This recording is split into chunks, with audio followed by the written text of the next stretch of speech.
el imperio más poderoso de su tiempo, no cayó por falta de ejército. Cayó por una decisión que empezó con dinero. Persia no era solo un reino, era el centro del mundo conocido.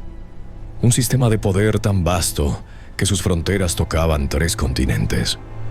En su punto máximo, el imperio persa controlaba el 44% de la población mundial, una cifra que ningún otro imperio volvería a alcanzar. Sus ciudades eran maravillas del mundo antiguo. Persépolis, Susa, Ecbatana, cada una construida para demostrar que el poder persa no tenía límites. Su riqueza era incomprensible para el mundo antiguo. Los tesoros de Persépolis contenían reservas de oro que financiaban ejércitos enteros durante décadas. Los reyes persas no solo acumulaban riqueza, la exhibían, porque en el mundo antiguo, demostrar poder era tan importante como tenerlo. Darío el Grande construyó el imperio más administrado de su época. Caminos, correos, monedas, pesos y medidas unificados. Todo diseñado para que el dinero fluyera hacia el centro. El darico, la moneda de oro persa, era reconocida en cada mercado desde Egipto hasta la India, símbolo de un sistema financiero sin igual en la antigüedad. Pero detrás de esa riqueza infinita había un sistema frágil que nadie quería ver, construido sobre miedo y obligación, no sobre lealtad. El sistema tributario persa era una obra maestra de la extracción. Cada provincia pagaba en oro, plata, grano, soldados y trabajo, sin excepción, sin negociación. 20 satrapías, 20 regiones, cada una con su gobernador, su guardia, su burocracia y su propio costo de mantenimiento, que el centro debía pagar. Pero cuanto más grande era el imperio, más cara resultaba su administración, y más difícil se volvía mantener el equilibrio entre lo que entraba y lo que se gastaba. Los sátrapas locales comenzaron a enriquecerse, a acumular poder propio, a actuar más como reyes independientes que como administradores del imperio. El rey de reyes estaba demasiado lejos para controlar lo que ocurría en los bordes, y los bordes empezaban a recordarlo.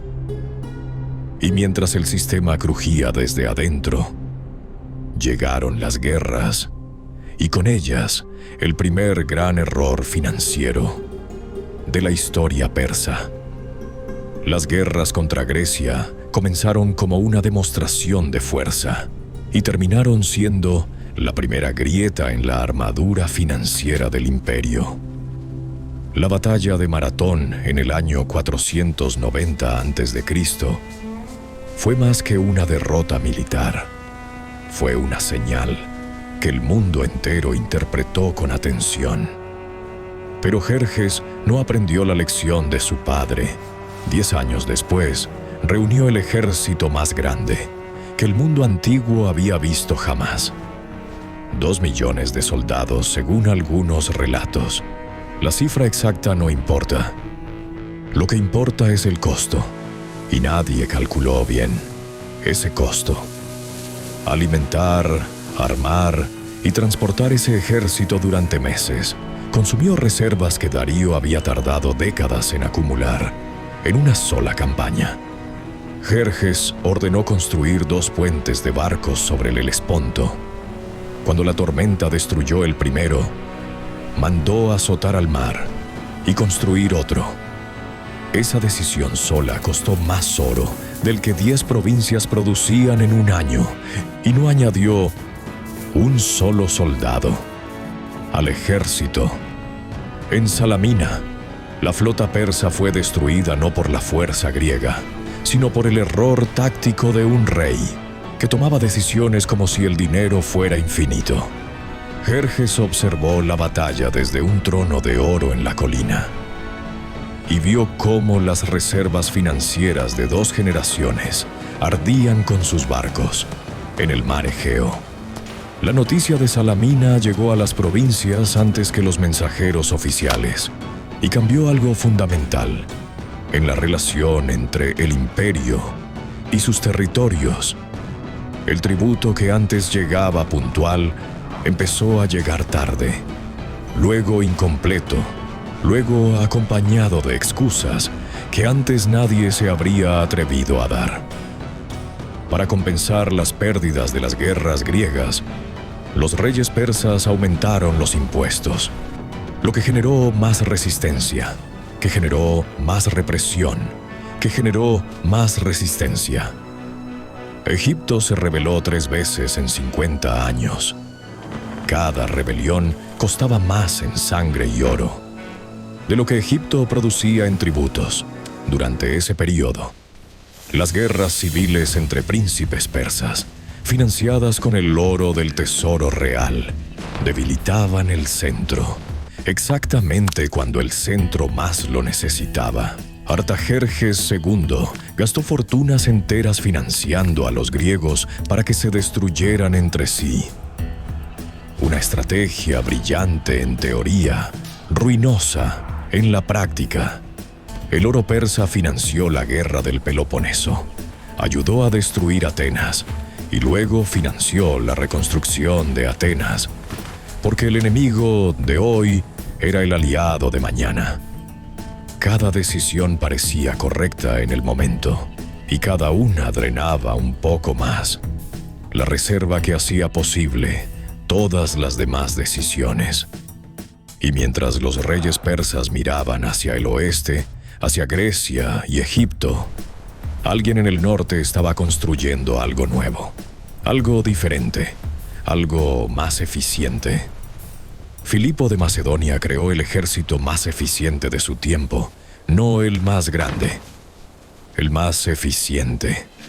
Y la diferencia era exactamente lo que Persia no podía entender.